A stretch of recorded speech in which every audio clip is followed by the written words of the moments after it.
Yeah, I wanted to get back to something you were saying yesterday about people going to Wisconsin and voting in the middle of this pandemic, I mean, really putting their lives on the line. And you said, well, if they do that, vote by mail, perhaps we'll have voter fraud in this country. I just wanted to ask you, voters in 5 states, Utah, Colorado, Hawaii, Washington, and Oregon, all vote by mail.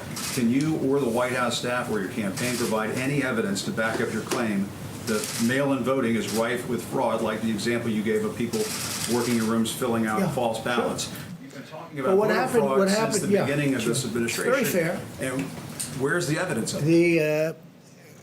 I think there's a lot of evidence, but we'll provide you with some, okay? And there's evidence that's being compiled, just like it's being compiled in the state of California, where they settled with Judicial Watch saying that 1 million people should not have been voting. And you saw that? Did you, wait, excuse me. Well, I'm just telling you. I'm telling you, in California, in the great state of California, they settled, and we could have gone a lot further. Judicial Watch settled where they agreed that 1 million people should not have voted, where they were 115 years old and lots of things, and people were voting in their place.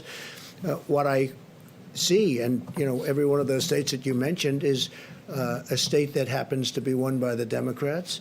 And if you have a position like me where it's registered, you're here, and we're voting someplace where I'm not. I haven't left the White House in, I guess, months, other than to, ask a ship to, wave it goodbye to New York, which, by the way, is now going, as you know, being used for the purpose that we're talking about, which a lot of people wanted. Wait a minute. Voting doesn't work out well for the Republicans. Well, so it hasn't. Isn't your concern it really certainly just hasn't. But if you're a senior citizen and if you're somebody that needs it, I'm all for it. But they have to be very careful, because the things with bundling and all of the things that are happening with votes by mail, where thousands of votes are gathered, and I'm not going to say which party does it, but thousands of votes are gathered and they come in and they're dumped in a location, and then all of a sudden you lose elections that you think you're going to win. I won't stand for it. Well, we're going to find out about the proof, because you're going to see what's going on. And I'm not going to stand for it. Our voting system, first of all, we should have voter ID. When you vote, you should have voter ID.